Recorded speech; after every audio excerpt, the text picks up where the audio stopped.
Você já reparou que tudo ao nosso redor, que é uma criação cultural, é uma grande abstração? E quando eu estou falando sobre abstração, estou falando que a respeito de qualquer cultura, em qualquer época, em qualquer lugar, ela cria abstrações, significações para as coisas, e a gente é levado a acreditar nisso, em primeiro lugar porque a gente já nasce mergulhado nesse caldo cultural, né? Então, se você nasce aqui no Brasil, você já nasce de um certo modo para aprender o português, para aprender a se alimentar de arroz e feijão em geral, para aprender a gostar de futebol e entre outras coisas diversas que a gente já nasce mergulhado e é ensinado naquilo, e a gente acaba tendo a impressão de que essas coisas são verdadeiras, de que essas coisas são concretas. Eu posso dar aqui inúmeros exemplos. Por exemplo, o padrão de beleza. Você já parou para analisar que beleza é algo que não existe na perspectiva filosófica? Principalmente porque a atribuição de beleza ou de feiura a algo é dado por nós, humanos, em cada um a sua época, obviamente, e isso varia de época para época. E é só você pegar algumas pinturas antigas que você vai ver que os padrões de beleza mudaram e mudam de tempos em tempos.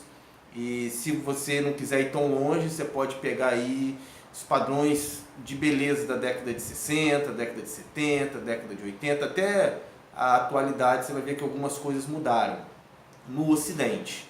E se você analisar outras culturas, então, de outros países, povos que têm uma cultura talvez bem diferente da nossa, você vai ver que os padrões de beleza são muito diferentes. E, no entanto, nós habitamos a mesma terra, né? Então isso mostra, e somos humanos. Isso mostra pra gente que o padrão de beleza é uma escolha, né? É uma escolha determinada por uma época, né? É uma convenção que a gente estabelece e que a maioria de nós concorda e aceita aquilo como verdadeiro. E não só o padrão de beleza, né? Mas o certo e o errado, por exemplo. Há algumas décadas atrás, casar-se com uma moça de 12 anos, com uma menina de 12 anos de idade, não era considerado pedofilia.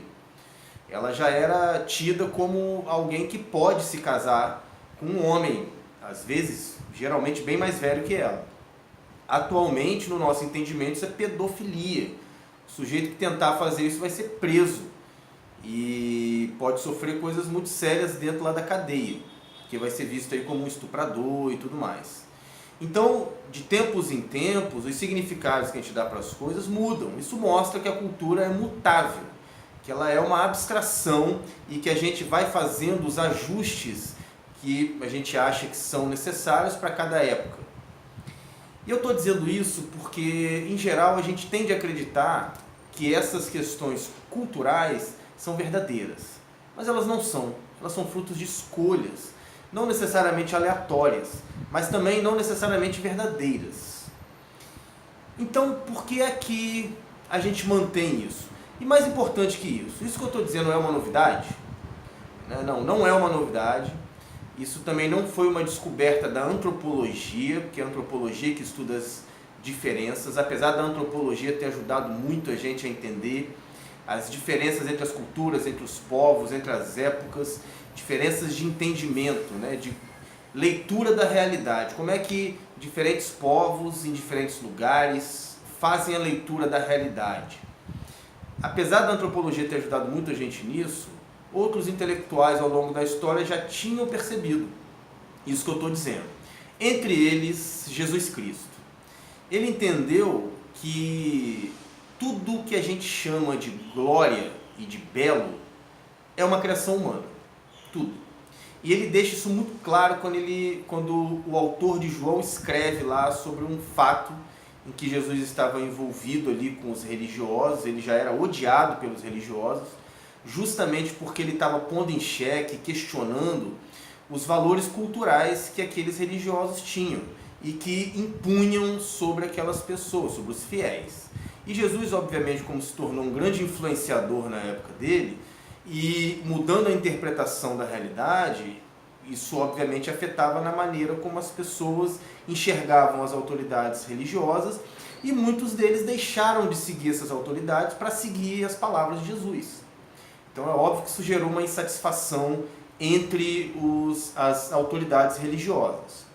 Então eu queria ler esse texto aqui, em que Jesus deixa isso claro, né, que é tudo uma criação nossa, e que a gente só se mantém agarrado a isso por interesses diversos. Né? Se nós estivermos numa posição de liderança ou de autoridade, obviamente que o nosso interesse nisso tem a ver com a continuidade dessa autoridade.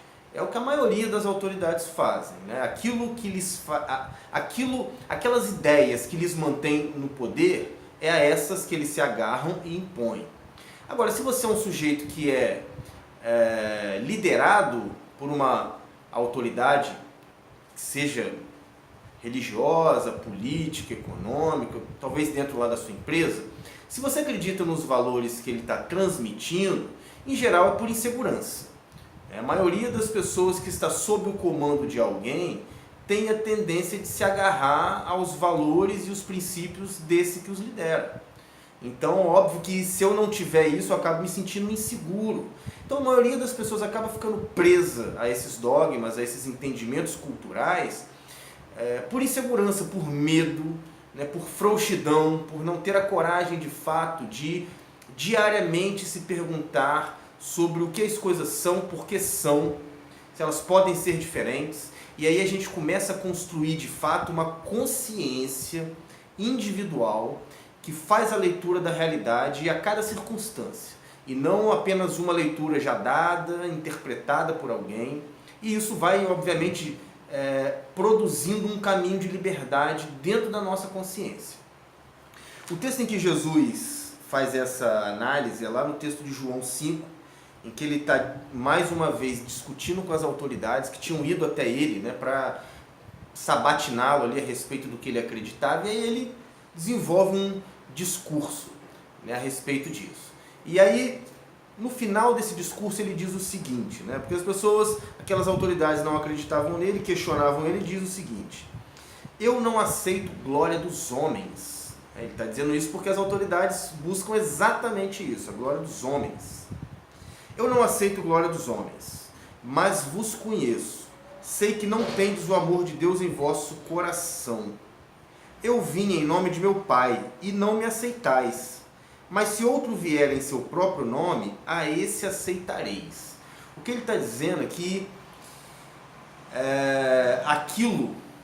aqueles valores nos quais a gente se agarra, esses valores Jesus chama de a glória dos homens. É aquilo que me dá glória. Então, se eu acreditar que ajuntar bastante dinheiro é bom, eu obviamente aceito isso, porque eu sei que se eu ajuntar bastante dinheiro, os homens, os indivíduos, as pessoas ao meu redor vão bater palma para mim. Vão dizer que eu estou certo, que eu estou fazendo certo, e que o certo é acumular. Porque no final das contas é o que todo mundo quer, é o que todos acreditam que pode lhes dar segurança, e mais, é assim que eles vão obter a aprovação de todos os outros ao seu redor. Nas palavras de Jesus, essa é a glória dos homens. Então a gente abre mão de analisar a realidade com a nossa própria perspectiva, e a gente passa a aceitar a perspectiva de quem está no poder para se sentir aceito, para se sentir validado, para se sentir carimbado pela autoridade institucional da qual a gente faz parte. Aí ele continua: como podeis crer recebendo glórias uns dos outros, mas não vos esforçando por obter a glória que vem do único Deus? Em outras palavras, a gente acaba aceitando a glória dos homens, e aí isso obviamente afeta a nossa visão da realidade. A gente não quer nem saber o que é verdade e o que não é. A gente quer simplesmente fazer aquilo que funciona, fazer aquilo que é considerado bom, porque assim a gente vai ter o que ele chama de a glória dos homens. E ele diz mais: não penseis que eu vos acusarei perante o Pai. Quem vos acusa é Moisés, em quem vocês esperam. Eles acreditavam na lei de Moisés, para eles era a lei divina. Se vocês crescem em Moisés, também creriam em mim, pois ele escreveu ao meu respeito. Se, porém, vocês não creem nos escritos de Moisés, como crereis nas minhas palavras? Em outras palavras, ele estava dizendo, né, que aquelas pessoas tinham como base para suas crenças a lei de Moisés. Mas nem na lei de Moisés eles acreditavam, porque ele disse, se vocês acreditassem, Moisés fala a meu respeito, mas nem nela vocês acreditam. Então, em que lei essas autoridades acreditavam para dizer o que elas diziam e para viver como elas viviam?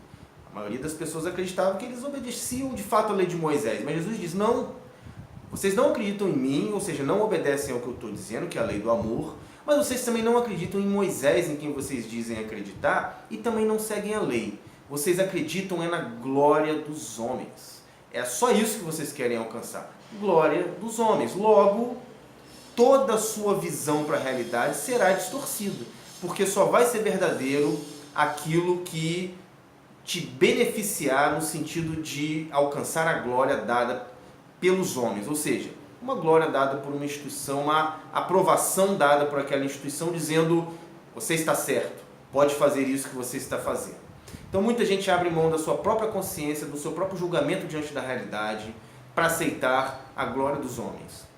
Espero que esse não seja o seu caso, mas se for, ainda há uma rota de fuga para isso, que é você começar a questionar a sua cultura, seus valores, as suas crenças, se perguntar por que você acredita nisso, se perguntar se isso é verdadeiro, o que é que isso te traz de contribuição, e a partir daí você começa a empreender o seu caminho rumo a uma liberdade da sua consciência. Se essa mensagem fez sentido para você, eu peço que você se inscreva no meu canal, acione o sino para receber as notificações, manda para algum amigo se você achar que essa reflexão pode ajudá-lo, e daqui a pouco eu volto com outras sementes de reflexão.